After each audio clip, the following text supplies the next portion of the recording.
Hi, I'm Tom Sommers with Edina Realty. Welcome to my blog about how to win in multiple offers.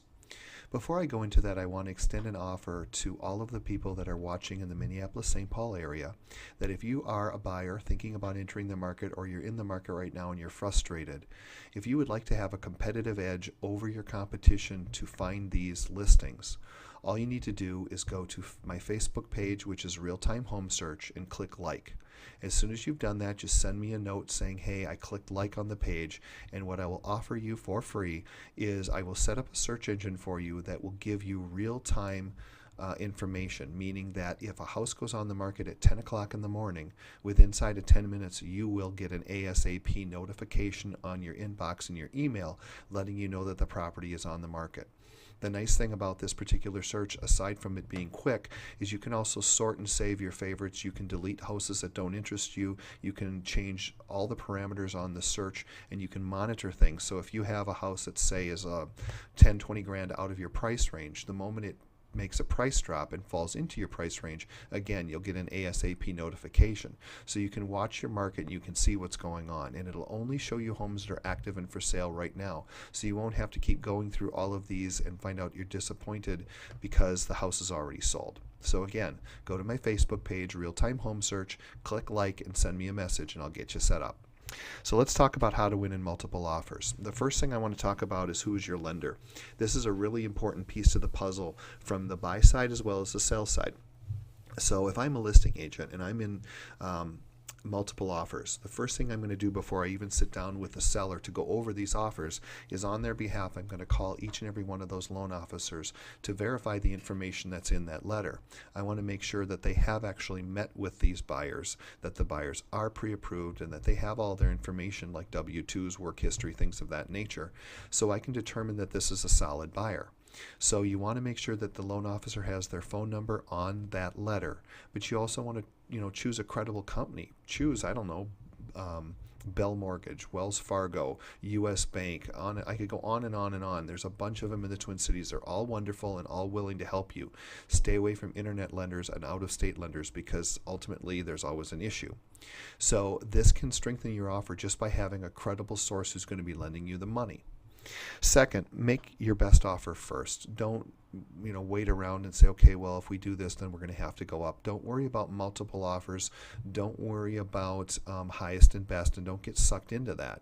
You come forward with your very best offer the first time. You give it one shot. So then if you do get in a situation where there's multiples after you have already made your offer, or they come back at you with the highest and best, you can say, no, I'm sticking with this. And how you determine that value is when you sit down with your buyer's agent, they will explain to you by showing you comps, okay, this is what the market's doing, this is the price per square foot, to give you some kind of guidance as to where you want to write your offer.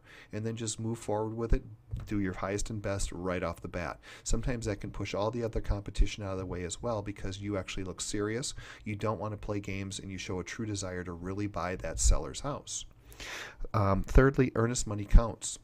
Especially when you're looking at a foreclosure. The bank still thinks that the higher earnest money, the stronger buyer you are.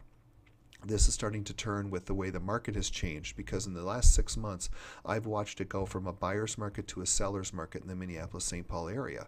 So when they're getting down to the fine small details of these different offers, things that maybe they didn't think about a year ago, they're now considering, and one of them would be earnest money. So if you're up against a bunch of different people with offers and most of them are offering, I don't know, $1,000 in earnest money, if you're doing more than that, you're going to look stronger. So again, you have to look at the cost of the house, what your offer is, to determine the right amount of earnest.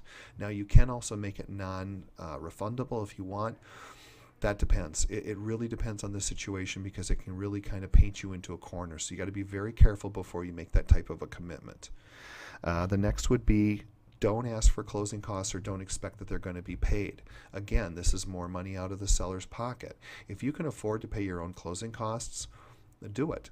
I mean, if you have to roll it into your offer, it's just going to be more money that you're going to be paying back with interest over the course of the loan. So if there's any way that you can afford to do a down payment and pay your own closing costs, even a smaller amount of money, it's going to look like a much stronger offer because you look like a stronger buyer.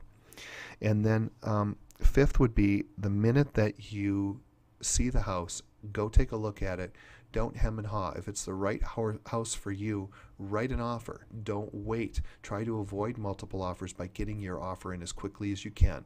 Now, you can put a time limit on the purchase agreements. I don't necessarily recommend that you do that, because then it can also make you look like a very aggressive buyer who just wants the house for the sake of the house and doesn't like it as much maybe as the next buyer. Most traditional sellers, they want to sell to people that they feel are like them, because they like their house and they're moving for a number of different circumstances. So as a bonus, which this would not work with a bank, one thing you could do is, if you want to write a personal letter to the seller with your offer, just say, hey, we really love the home, we've been looking for X amount of time, and these are the things that really make your home feel like a home to us. Sometimes that can make a huge difference in what happens with these offers, because it's not always about money. It's about closing date. It's about other types of contingencies in the offer. So don't always get hung up with the price, because sometimes people are going to write too high of a price and then the home isn't going to appraise. So you really need to know your market, you need to know your numbers, and you need your buyer's agent to sit down with you and show you per square foot and all the other comps in the area, and you'll be just fine. Those are the top 5 ways to really push yourself ahead of everybody else in the multiple offer situation. More often than not, they will work for you. I hope this was helpful, and again, like I said, if you want to get that free search tool, please go to Facebook, look at my webpage, which is Real Time Home Search. Click like and then just send me a note, and I'll be happy to set you up right away. Thanks so much for taking time to watch, and have a great day.